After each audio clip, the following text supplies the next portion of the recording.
years ago, I hadn't knit a sweater. I'm sorry, I didn't mean that for that That's to okay. interrupt you. I That's started okay. the recording. You said when you, Until 2 years ago, and it'll be actually 2 years in September, I had not knit a sweater before. so a Phrancko sweater was your first sweater? Was some of the first ones, yeah. Wow. First 4. Yeah. Mm. Well, I had knit little baby sweaters, but to translate that into something for me, I've just not been able to get past that hurdle. Yeah, And so well, far, you're doing it now. I did take, because Suzanne, I'm fortunate. Suzanne actually is who taught me how to knit. Oh, Oh, how I fun. took her classes in person at our local junior college when I nice. first started learning how to knit about 6 years ago. And it was, one of her classes was her first ITAC. Mhm. And I got most of the way through it, or, down the body of it, Mhm. and messed it up. And I couldn't get back to the right place with the cables. And so I ripped it apart, and the yarn is still sitting in there waiting for me Oh, to do the no. sweater again. Oh, that's a shame. But that was good. That was good experience. And I learned a lot that then I applied to the little sweaters. And I did your little sweater, Frank. Uh-huh. And now I'm doing the big one for me. And what's your gauge? No idea. I'd have to You'd have to look at the pattern. I'd have to look at my pattern. Well, what weight yarn are you using? It's worsted. It's worsted, okay. Mm-hmm. It's worsted weight, and I'm using the biggest ease because I wanted it to be a big baggy sweater. So I didn't have to worry about really doing the shaping and all that. I just wanted to get a sweater made. So I could expand and, Mhm. take those next steps, take in baby steps. That's right. Hello, Wynn. I see you joined us. Hi, I was at a guild meeting here in Cleveland, Ohio earlier this week, and one of the women there had just made a sweater through your techniques. Oh, is that right? And I thought I'd check it out because I've had a heck of a time in the knitting world with that Yarn Craft Council charting, sizing. And I've had the experience where I've purchased many patterns, and then once I get them, I look at the schematics and they're not going to work. And you find out that you're not a standard size. Right. Nobody is a standard size. A classic pair. And what I've learned is that the typical American women's sizing chart gives about 4 inches ease in the hip over the bust. But in the knitting world, they're still living in the 1950s with their sizing chart. Well, I'm afraid you're going to be in trouble with my pattern because it's a straight sweater. It has no body shaping whatsoever. However, Suzanne Bryan is currently doing a knit along to tell how to take my pattern that is a plain straight pattern and add body shaping and other modifications to it. That meets at 2, that's a Zoom live stream at 1 o'clock Pacific time every Saturday. And who is it through? Suzanne Bryan. If you go to YouTube and look up, let me see, what's her YouTube channel name? Knitting with Suzanne Bryan. Knitting with Suzanne Bryan. Look that up and watch some of the previous live Zooms that are with me. And she really goes into quite a bit of discussion about how to add body shaping, both bust shaping and how to turn it into an A-line sweater. She talked about it great. today. Yeah, I took a couple classes through Vogue Live and what have you to learn some of those things. Amy Herzog did some work on that, and Kim Evans McBride it does a lot on that. Okay, so then that's probably the place for me then, huh? Well, you want to look at those videos, but the pattern is going to fit you is in the shoulders and the upper body, unless you need to have bust shaping, or and you've already said you need something to make the hips wider. So that's really a very simple change to make, but it is up to you to figure out what to do. Yeah, here's what I know so far. I go by the upper bust to make the shoulders fit. I have to go jump up 6 inches to accommodate the bust. And then I Okay. have to go up yet another size to accommodate the hips. Ah, So it's quite frustrating. yes. So I also recommend that you put in the upper bust measurement for the chest circumference. Suzanne talks about how to do bust shaping using short rows. And the first few sessions, she focused on that and described it several times. Yeah, I'm not sure I want to go that route. I kind of like Kim McBride's take on that issue. Which So I is to think do I'll what? just stick with that. What does she do? You don't do short rows. What you do is you add, you have to add stitches to The width. accommodate it. Yeah. And then you have to take it away from the shoulder cap.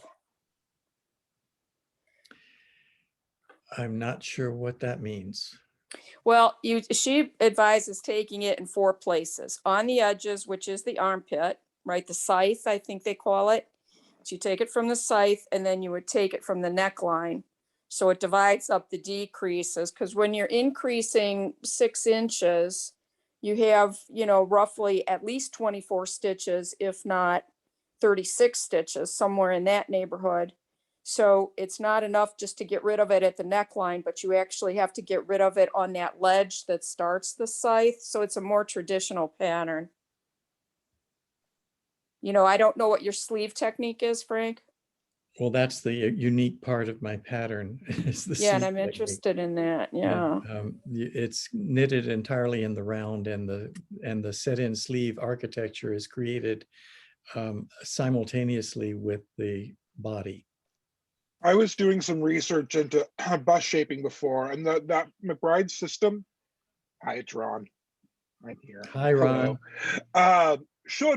You should be able to accommodate, because I was looking into different ways to do that, because I was making a little bust shaping module to help, and then I kind of backburnered it when Suzanne started her customization thing. So I figured, well, people can go there and I don't need to do this work twice. But the method you cited, you should be able to stick into Frank's base, having looked at it a bit. The construction of the sweater is what, a top down? Yes. Yes. It's knitted from the top down, and it's seamless.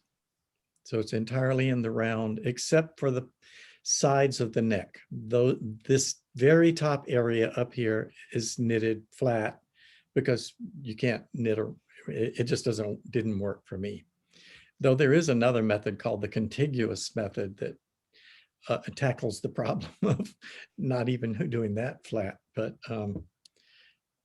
anyway, there's just various approaches. But that's what I do in the Phrancko sweater. Is I knit the sides of the necks in the back and the front flat, and then when it finally has enough length to start the sleeve cap, you pick up stitches across the top of the sleeve, and from then on you're knitting entirely in the round. So from the sleeve cap all the way down the sleeve and all the way down the body, you're knitting in the round.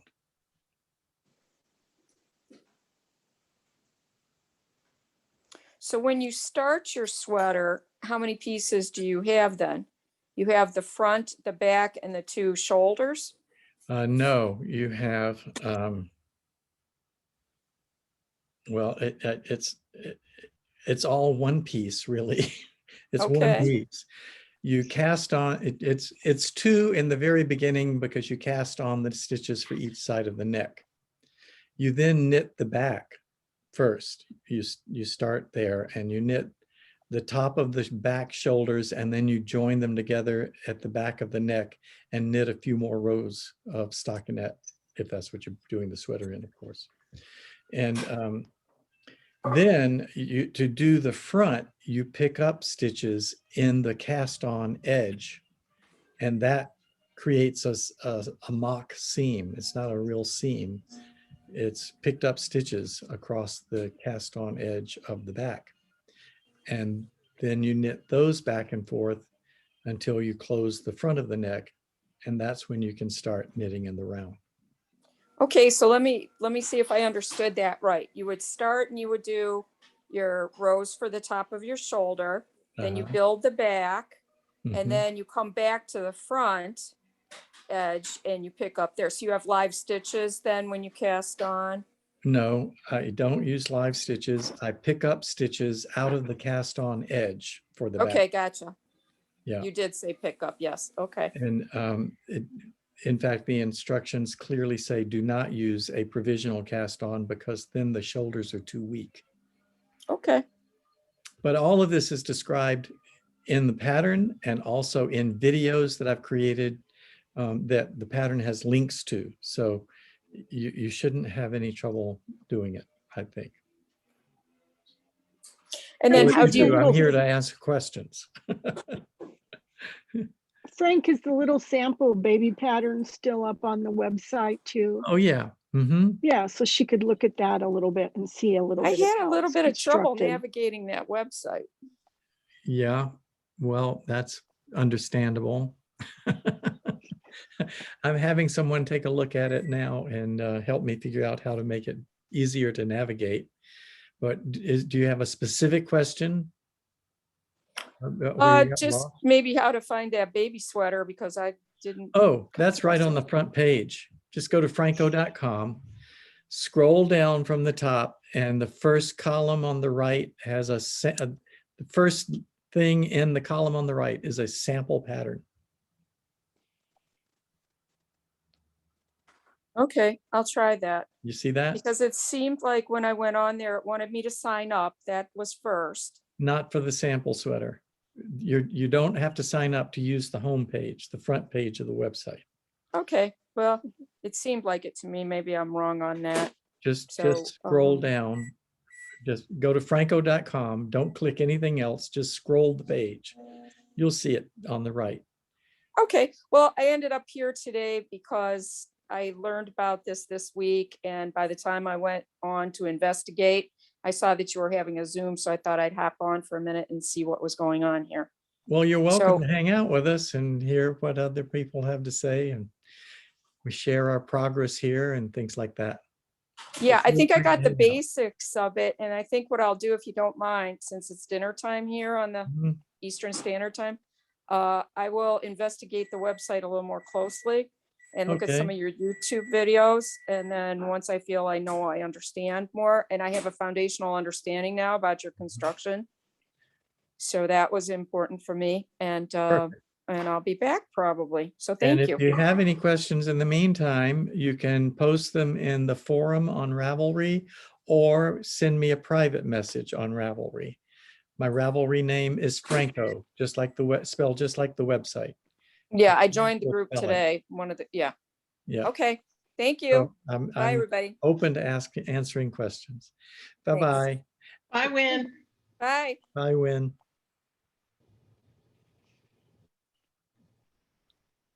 Ron, I'm done with the first set of sleeve cap shaping, every other round. Oh, great. I just love the texture, how that yarn looks in that It pink is, it's color. really nice. It's It's- really nice. it's And such a- I What love the yarn feel in is- my hand. What yarn is that? It's Jody Long Coastline. I have a ball I'm of it. grabbing, here I do Here. too. It's a caged yarn, meaning it's like a linen and cotton cage around a nylon core. Oh, okay.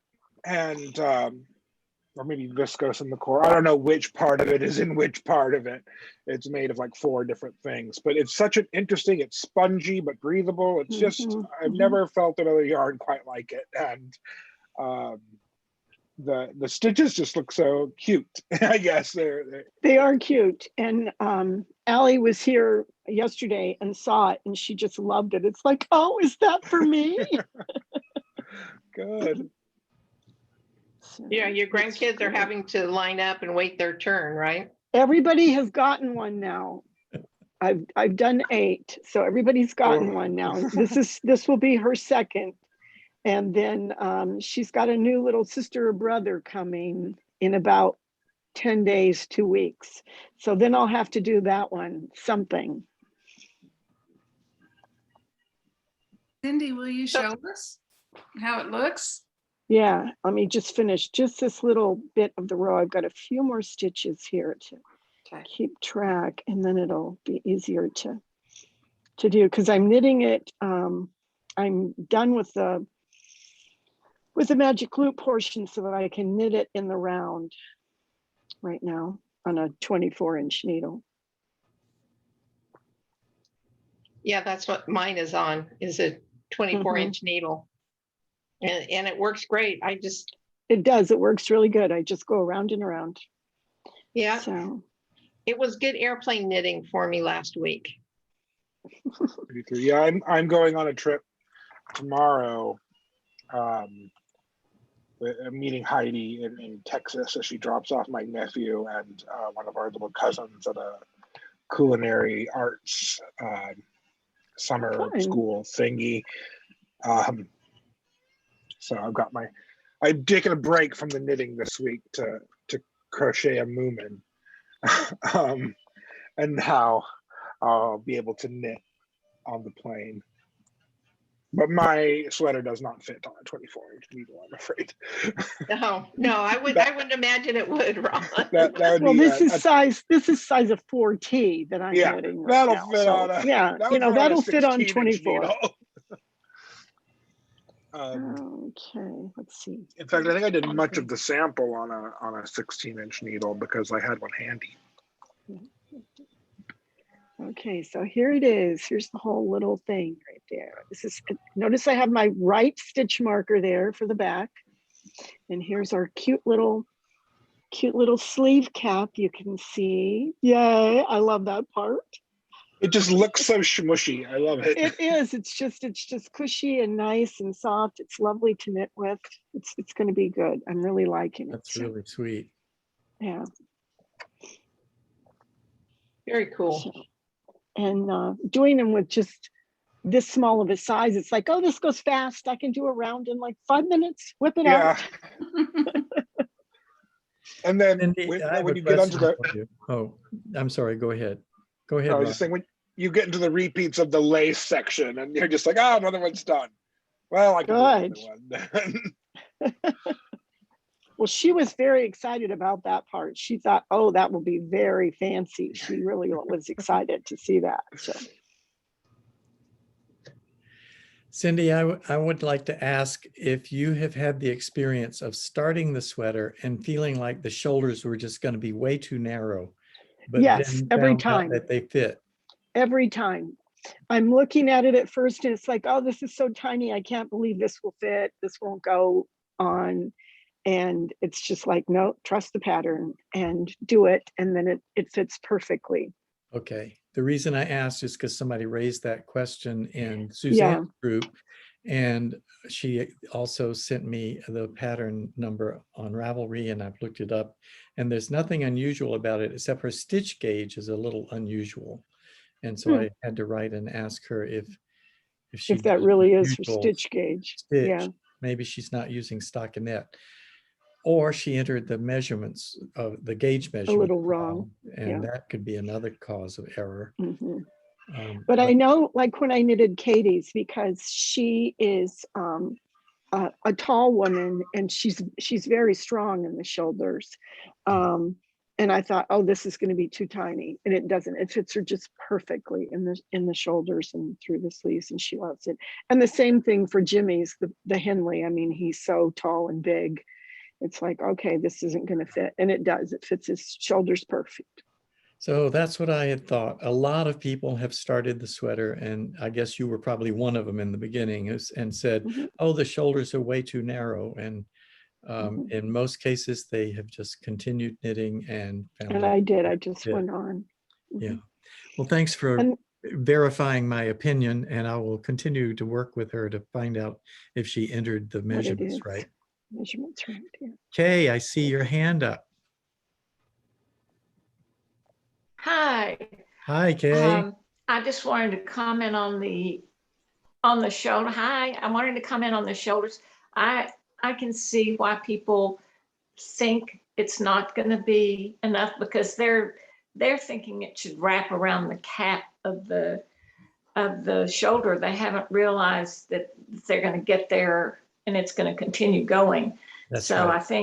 I think it's kind of an illusion that you get when you're there, that, oh my goodness, this is not going to be big enough. And That's what I think. I wish I could say that that was my problem. That is not my problem. Have you got another problem? I've got a problem understanding, wanting to make sure I'm doing this correctly, because I did it once and I did it incorrectly. So now I'm having a whole lot of fun picking up stitches from my rip-off. But when I get to the part where I shape the cap as follows on the sleeve cap increases. So the way the pattern is written, you work an increase row round every other round for 2 times. That's my particular pattern. And then the next one is I work it the same thing 3 times and then 5 times. So my question. The second time it's a different number of rows for 3 times.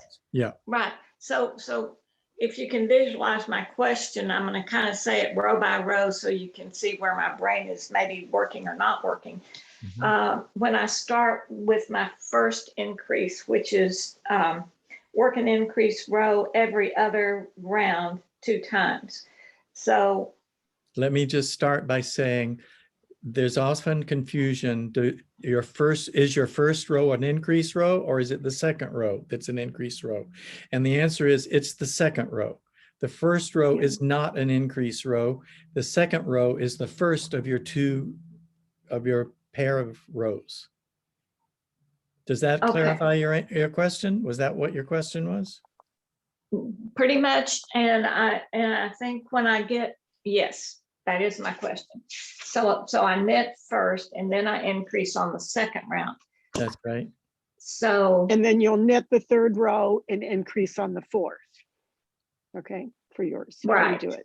So it's. And then when I get down, let's say to, so I finished my first increase every other round for 2 rounds. I finished that. So my last row there is an increase row. That's right. So then when I come to the next, which is increase every 3rd row 3 times. So then I knit 2 rows and then increase, knit 2 rows. That's it.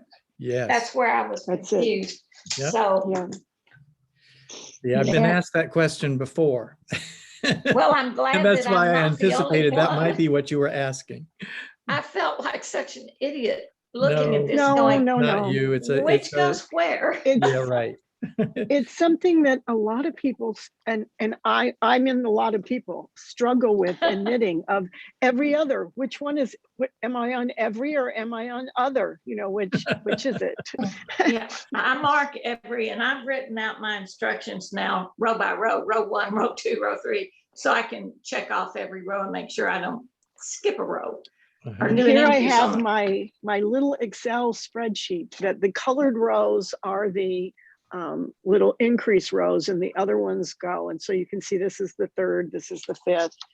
That's how I do mine. Oh, yeah. So that I know what I'm doing. Oh, wait, Cindy, I didn't have you spotlighted. Would you? Yeah. Oh, okay, that here we again? go. There you go. So you can see, and I do color coordinated because I need all the help I can get. So like That's row great. 1 is just the stockinette. Row 2 is my increase row, and I even write what it is that I'm going to do for the sleeve cap.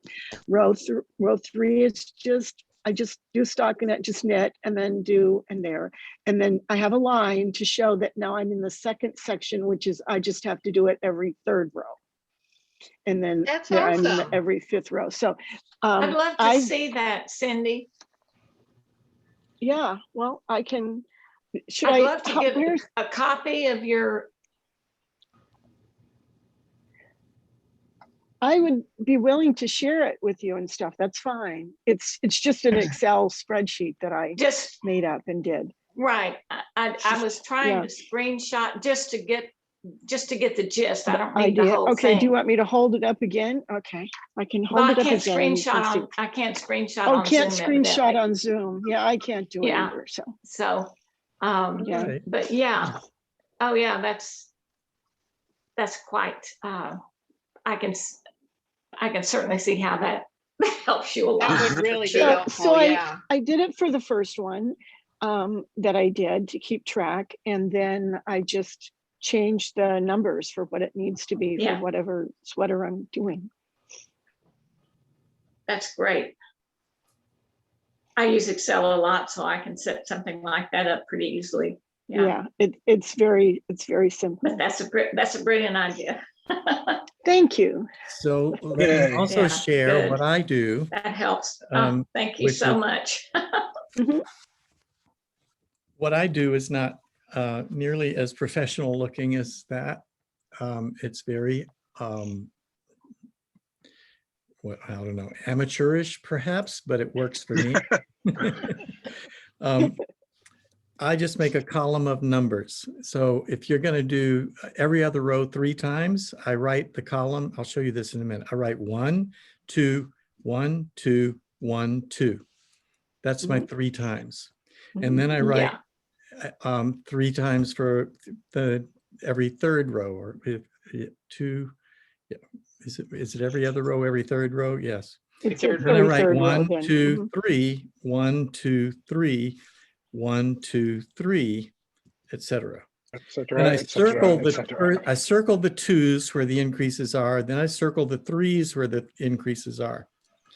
So my page looks like this.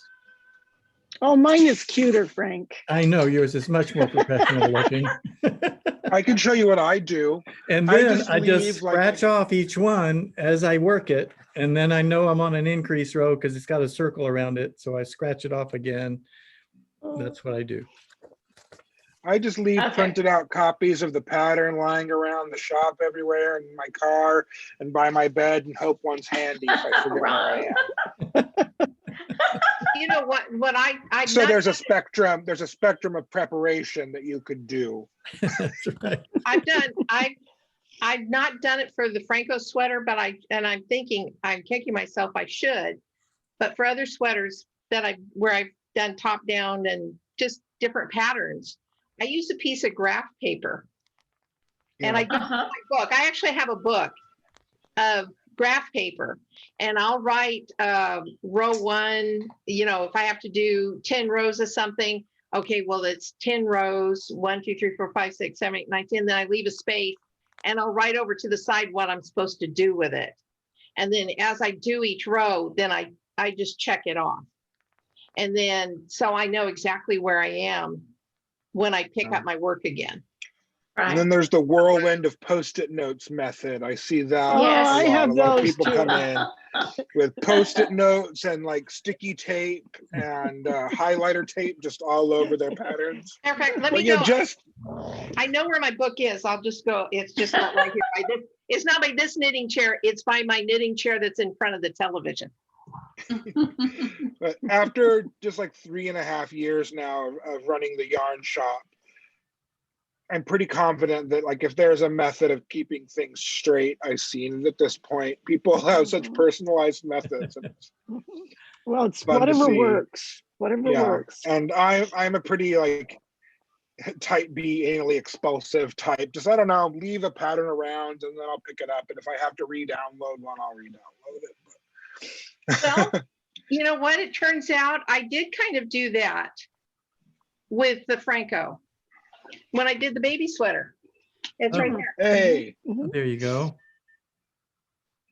And so see, I just got the numbers across and then I check it off when I do it. That's right. That works. That It- works. And Pretty Is I've got, Sue and here it's today? it's just one of these little like composition books, but instead of it being lined, it's graph paper. Yeah, I use graph paper for everything. Yeah, this is another sweater, a little sweater I've done. That was a baby sweater. And I just did the same thing with that. I went through and I think it helps if I take that few minutes to analyze instead of just starting to knit.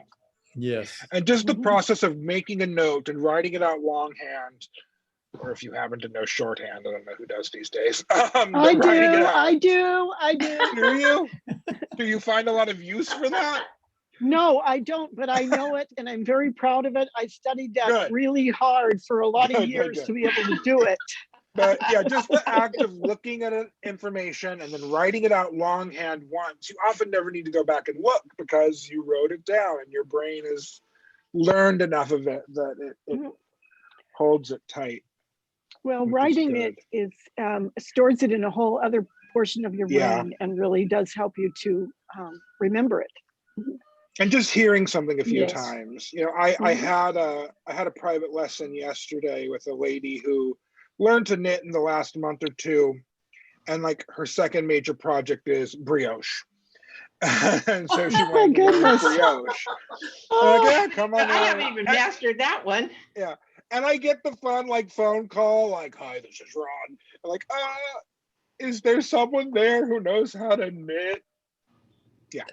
Have you heard of brioche? Yep. yeah. Yeah, the pastry and the knit stitch. Yeah. But when I'm giving people lessons, I often tell them, I'm just going to tell you this. Don't worry about remembering it. But later, when you do come back and look up the next step, you will have heard it once before. And that's all I'm doing for you. Just never mind doing this right now. I just want when you come back to learn it, part of your brain will go, I heard that once before, Mhm. but Yeah, forget I it for know a now little bit about that. because Yeah, That's I how think brains- it just speaks to the different ways that people learn. yeah. Yes. Some people, I can look. I had wanted to learn how to knit for years, and I could look in the instructions in a book showing how to, with the little diagrams and the arrows. No, that doesn't do anything for Oh. me. See, I'm the exact opposite. I love my knitting books, and if I am forced to have to find it in a video tutorial, it drives me crazy. I just Yeah. want written Wow. instructions. That's the kind of learner I am. And watching a video, like when it became the learn it online worlds that we live in now, just like, whatever happened to memorizing charts? I'm with you, Did you ever- Ron. Did I you was ever so see good. I that was so good at comedian? memorizing. Huh? Did you ever see there's a YouTube video out there of a Southern guy who's going to teach himself how to knit with a YouTube video? Oh, yeah, I've seen him. Yeah. I haven't Oh, seen that that. just, it is so funny. Oh. He's saying, That's slow funny. down, you're going too fast. Do you know what And why happened to does me mine today? look like hers? People, because we do one-on-one knitting lessons, and people if people just need a minute of help, they can drop in, and we'll give if I could spare a minute, I will help you really fast. But if you need me to sit down with you, that's $25 an hour, and I need to schedule it because there's no telling what I'll be doing. A woman came in today. She just needed a little bit of help. She was going to be really fast, a little bit of help, just connecting knitting. And so, okay, come on in, and if we're available, we can help you. What she actually wanted to learn was seaming. Oh, And I was not joining around, seam. no, that's what I thought. Yeah, I can show you how to join around. You just knit, sew it up Right, later. right. Which is what I thought. And then she gets there and she's like, okay, so I have this piece, and I need a way to sew them together. And this seam is too bulky. I need you to teach me some better seams. No, not in 5 minutes while you stand here because another woman is at the table because she made an appointment. Heidi was with a crocheter teaching a crochet lesson. I was like, I couldn't even make an appointment with you right now if I wanted to because there's a lesson going on. And you could tell on her face she was annoyed that I wouldn't just teach her how to do modified mattress stitch to get a flatter seam. Just like, so you don't know how to do it? No, I know 100 ways to sew that seam. None of them can I teach you in 5 minutes. I guess the one I can teach you in 5 minutes is put some thread on a needle and whip stitch it shut. No. Please don't do that. But you know, I can teach that in 5 minutes. Anything else, you're going to need to make an appointment. Yeah. And I was just like, the expectation sometimes, which is why I'm such a Phrancko advocate, because there's none of that. No seaming. When people have come in to get help or ask a question or they need some feedback, it's never about seaming when it's time to do the Phrancko, so that's good. But today, right. And she had made swatches. She had made swatches and brought them in. Just like, can you just show me how to sew these two together? Oh my goodness. So we all have to learn, you know. We weren't born knowing how to do this. You just or knowing how difficult it is. And I'm happy to teach anything with some notice. Yeah, you need an appointment. Who was it? Was it Sue or was it Cindy that I was talking to via email, who's just like, you must have seen some doozies over them. Yeah. I think it was, Sue. You're muted, Cindy. Was it you, Cindy? It was me, and I muted because the dog was barking. But it was me that I can just imagine the people that come in and the questions. But I really like the way that you explain things in the pattern. There was times when it's like, oh, you know, somebody's going to ask about this because of the way that you said. It's like, well, even like the note of the sleeve cap shaping. Do not work these 2 rounds yet. Yeah. These are the instructions because I've gotten that question you will follow multiple when times. called for. Don't do it now. Hey, Ron, I've addressed that issue, by the way. If you download a newer version of the pattern, you will find that now all of the construction notes are surrounded in a dotted box. And that includes those 2 instructional how to do your increases lines that occasionally people think they're supposed to knit. So because it's in a box with the note, you no longer think this is something you should knit. It's an instruction. I stuck check boxes by everything. I like the check boxes. I actually do like the check boxes. Good. I am checking as I go through.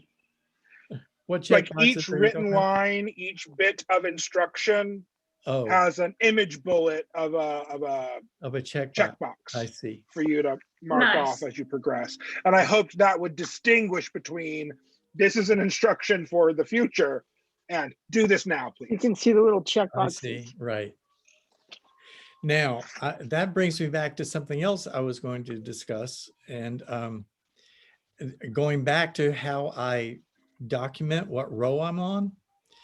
What if you're doing 2 things at the same time that everybody thinks is so incredibly complicated? And if you just do simple note taking and plan it out, it's not hard at all.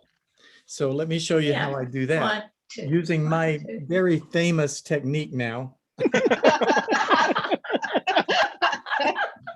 So this column is the increases, every other row, then every 3rd row. This column, if I'm doing the V-neck, I do increases every other row. Every other row, I do an increase. So it starts out on the first one, I don't do an increase on either. On the 2nd row, I do an increase on both. And so this is the column of increases on the neckline. So it's every other one. Each one is a row.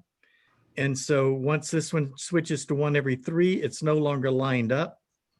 It's staggered, but I can just see what row I'm working on because I've marked off the rows each time. And whatever row I'm on, I know whether to increase this side or that side. And it's as Great. simple as that. So all of a sudden, doing this while you're doing that is not a problem. Yeah.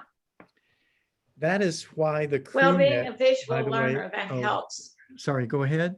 What? Being a visual learner, that helps. Just seeing the different ways that you keep up with and see exactly what's next. Yes. Yeah. The For crew all neck these sweater examples, they're all avoids good. the crew neck sweater avoids doing anything simultaneously. I wanted to keep it simple that way. But now people are complaining that the neckline is too short and it needs to be deeper. And if it gets any deeper than it is in front, it's going to have to be done simultaneously with the beginning of the sleeve cap. So it greatly, quote unquote, complicates the pattern. It really does complicate my programming of the pattern, but I can handle it. But I'm now thinking of adding an option of saying, yes, I want the simple pattern and I don't care that the neck is a little short, or I want another inch or 2 inches in the front of the neck. And I will add those by adding the increases at the side of the neck, not increases, but adding rows at the side of the neck, which will just push the neckline down, but then you're going to end up doing the sleeve caps at the same time. And it just complicates things a little bit. But Right. the V-neck already does that. And the Henley does that. So, you know, might as well. Frank? Yeah, I would like it a little lower. Yes, Rana. Are you saying that we can ask for that at this present time? No, I didn't think so. I have Well, to Rana, you code. can ask, but you're not going to get it. You're not going to get it. That's right. I can tell you how to modify your pattern to do it, if that helps. If you're confident, just seeing what you need to do and putting it in. But the pattern will not tell you how to do that until I make a major overhaul to the website, which is going to take me a while. Okay. How long would it take you to tell us how to do it? Well, let me see.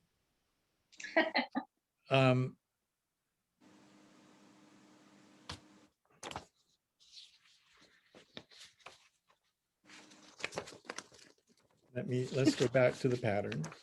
If I was doing it, Frank, what I would do is I think I would choose a V-neck and then I would just close it a little sooner. I would make it, Oh. go down a little bit, and then I would just do the cast-ons the same way that you would on a crew neck, just kind of put it together a little That's bit. exactly what I would do. Yes. You just have to decide how far to take it down.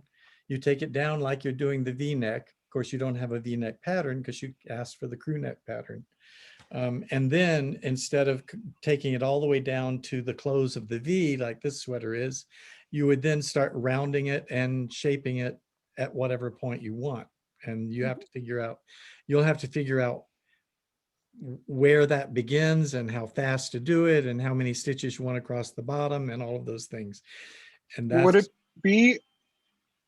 it be a simpler matter of programming and potentially marketing the patterns if the crew neck pattern stayed the simple pattern as it is, and the V-neck pattern became a deep neck pattern with two shaping options?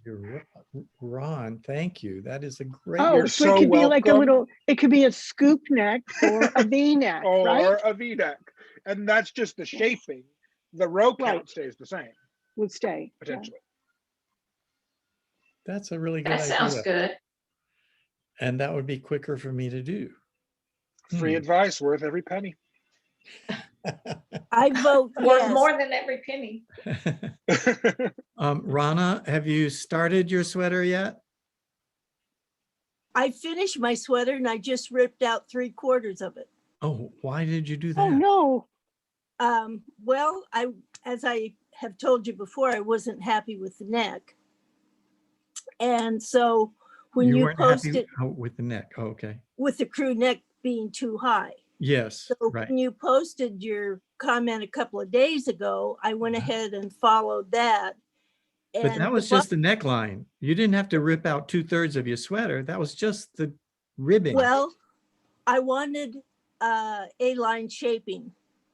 Oh, And I Okay. had put in some, but to me, it wasn't quite enough. So okay. I That would require ripping out a large section of the body. Yes, you're right. yeah.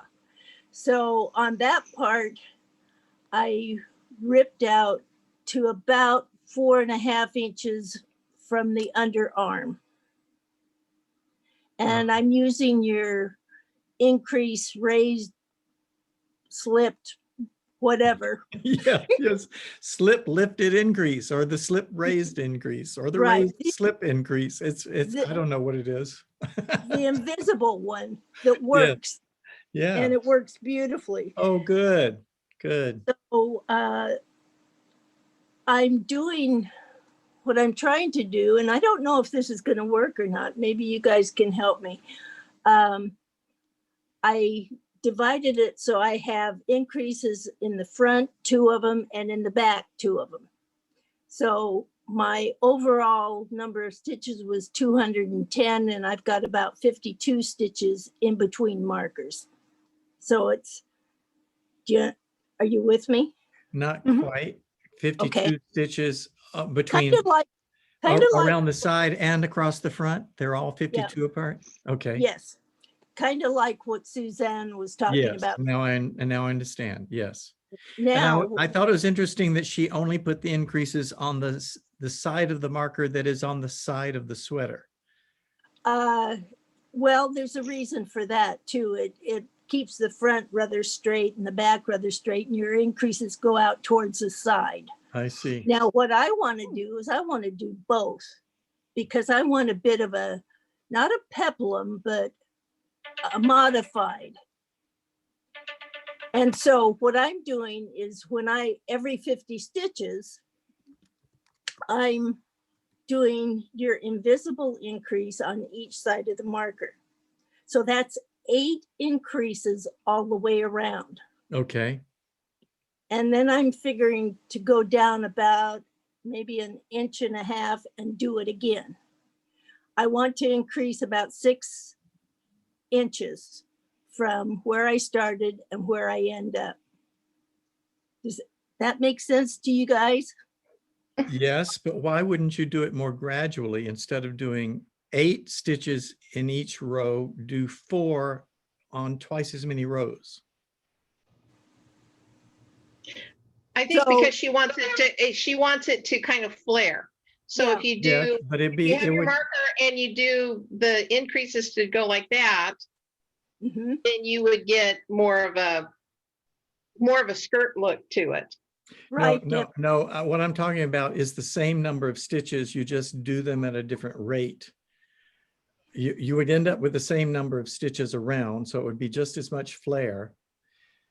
But it would, maybe it doesn't matter. Ron, you probably know, I don't do this kind of stuff at all, so I'm just guessing. Well, it's going to make it jump out more rather than If you do it 8 stitches. if you do it 8 rather it's than gonna if you jump just do out it, it's more going to in have one a flow. Yeah. So if instead of doing 8 every 1.5 inches, do 4 every 3/4 inch. Does that make sense? And it's the same number of increases. They're just distributed differently so that the skirt opens up more smoothly without stair steps. Right. I understand what you're saying. It's a matter of, do I want it the way Suzanne was doing it, to where it comes out the same side every time more often, or do I want that bit of a flare to try and get a peplum look? What I'm describing would give you the same peplum look. Okay. So you wouldn't do 2 every so often. You just would- do 1. Do 1 at each marker, Right. twice as often as you were doing 2 at each marker. Okay, and would So, you make the, Are you? How many sorry, rows is I might have just, what? How many rows is 3/4 of an inch? Do you know? I'm getting 7 stitches to the 7 rows to the inch. Okay, so 14 rows. About 5. So every 14 rows do 4 increases, 1 at each marker. And then on the next 4 could you rows, give me a do sheet of paper? 1 at each marker, but do them on the other side of the marker if you want them to be really evenly spaced. Okay. And Is so your question, after 28 rows, you will have increased 8 stitches because you're going to do 4 and then 4 instead of doing 8 all at once after 28 rows. Uh-huh. are you asking also about the directionality of the increases? Like, should they all point in one direction and Well, be in one that was place? the issue Suzanne raised, but I think that was a different question. By doing 2 increases like your slipped increase, invisible one, by doing it that way, they splay to the right and left. That's right. If you do 1, it's either going to go to the right or the left, depending on which one you do it. Yeah, That's right. unless you alternate them each time they occur. That's right. Correct. If you point. you apparently watched my video about that increase, is that correct? Oh, about 10 times. Okay, well, the very last thing I show is where I did stagger them and did 1 on one Yes. side and then 1 on the other and then 1 on the other. And I thought it made a very nice wavy line, which was practically invisible. Yeah. I think in the video I said I preferred the other, but after I was all done and looked at it, I thought, no, I really do prefer the one that I put at the end Yeah. instead. It's a great increase. Yeah, really and if is. you didn't alternate them, you would get less of a slope A-line shape in silhouette and more of a ducktail shape Yes, with a flat front. you and- do want to alternate them if you're trying to get a skirt like a peplum type thing. Okay. Good idea. Thank you. Thank you. Why, sure. Also, by the crew neck, I ripped it all out as I told you. And on the body of the sweater, I'm using a 6 needle. So I went down to a 4 and I did 3 rows with a size 4 needle pearl rounds.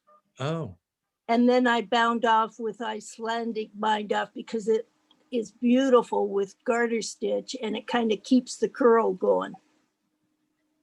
this is how you ended the bottom of the sweater? Is that what you're No, doing? no, the neck. No, the neck.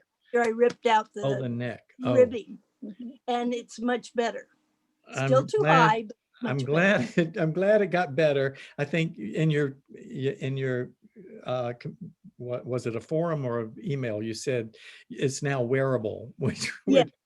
made me feel somewhat better, but didn't make me feel great.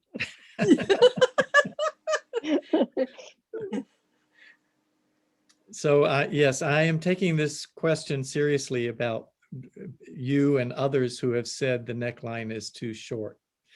And so Ron's suggestion might be the way I go. I haven't. quite Right, figured out how to that solve it. solution sounds not only good, but fast.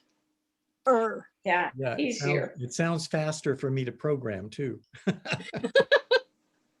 That Ron, I tell you what, he is sharp. The question is how much, Hot as I'm not too. going to How much argue with space- that. how much, There- how do I There's nothing decide how so much to tedious as do? false modesty. Say again, you were all talking.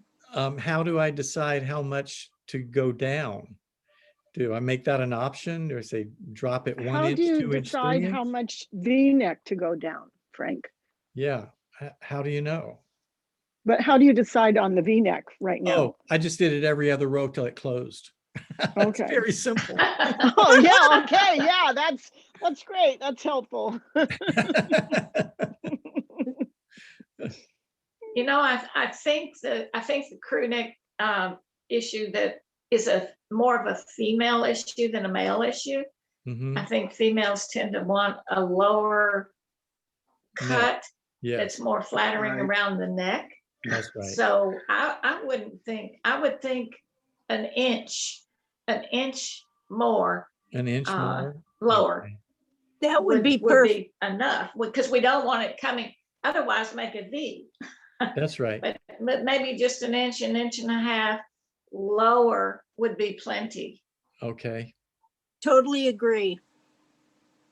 Yeah, I think it's just a female kind of come hither thing. Yeah, that's what I'm hearing. And Suzanne, I only wear Suzanne V-necks. said that too. I don't have a female neck at all. I don't. You don't look I don't like know you that have a that's a female sex-based neck. preference. You don't even look like you Oh, have a neck. Ron, did you find yours needs to be lower? Ron. I only make V-necks. I made the saddle shoulder, the V-neck, and they're both fine. Oh. But Well, the saddle yeah. shoulder is the same as the crew neck. The size, the neckline is the same, I think. and I used a non-standard neck treatment on it Oh, that didn't pull in much. So I see. I didn't put ribbing. I put garter stitch. I see. So it wouldn't have pulled in.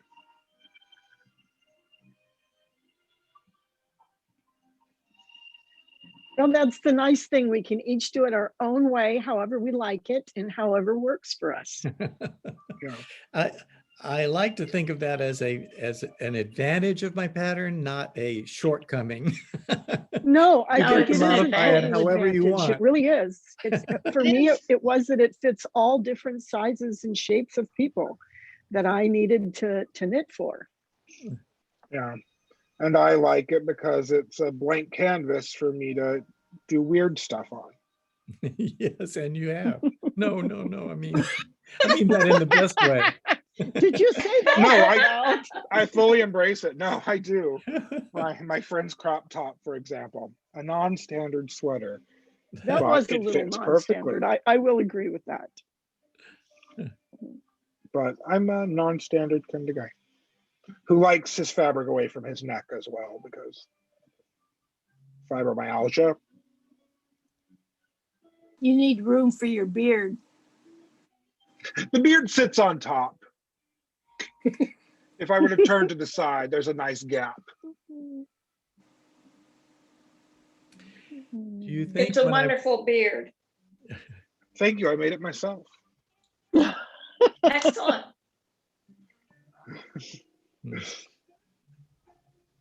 Oh, I love this little, look at the little sleeve cap, how good it's doing. Oh, great. Row 12. I'm Awesome. loving this. I'm loving this. Good. And yeah, I would be lying to you if I didn't say that part of the reason I designed and put out a cute little like feminine baby sweater is because customers see it and they're just like, ah, look at this, what is this? And I'll get it into more hands. Okay. Well, And and more the people other will learn. piece, the other piece with it, Ron, I know that my first Phrancko I did was a smaller one too, because that's Yeah. less intimidating to just Yeah. make that jump of, oh, I can do a sweater. I'll just do a smaller one first before I try to do a really big one. And then after Yeah. you do the smaller one, it's like, oh, I can do this. Yeah, it's So the it same is Yeah, more I think that technique, was just a great idea. more stitches. I I have didn't do grandchildren this. at the door, so I've got to go. Well, it's time Okay. anyway. And so it's been really Yeah, nice to that's see right. you all again. I'll see you Thank next you so Saturday. much. Thanks. Frank, really quickly, Yes. I think the package of yarn that I sent you is lost in the ether. Oh, I didn't No. get any Uh, message that anything was coming. Yeah, it was shipped with my email as the email because I sent it through stamps.com and didn't Oh, change I see. anything. Uh-huh. So what I think I'm going to do is dye up another one of these dark brown and just send you the whole skeins with a return envelope of the ones you don't like. Or if you don't like Okay. any of them, you can send it back. We'll work it Sure. out. All right. So, And I am still waiting for the review committee to decide whether this sweater proposal is going to be accepted. I'm kind of Okay. disappointed about that. I wanted to get started on it. I'm going away for a week and I'm leaving tomorrow, and I'm going to not have any sweater to work on. So, Oh, but I'm no. doing swatches. I'll sticks. always do swatches. Try out Where are different you things. going? Guerneville. We're going up to spend Guerneville. 6 Oh, days you'll be in up the here. woods. Yeah. We rented an Airbnb in Guerneville Nice. in the countryside. Casadero That's Road. great. Yeah. You'll be right up Sounds here by me. wonderful. I'm going to Be Texas, beautiful. which I usually do not mess with, but Did you say that's where you There are, I'll be. Kay? That's where I am. I'm in Sonoma, Oh, I didn't Yeah. know that. Mm. Oh, right around yeah, the corner. Yeah. that's right. You Are know you go- Casadero Road then, I suppose.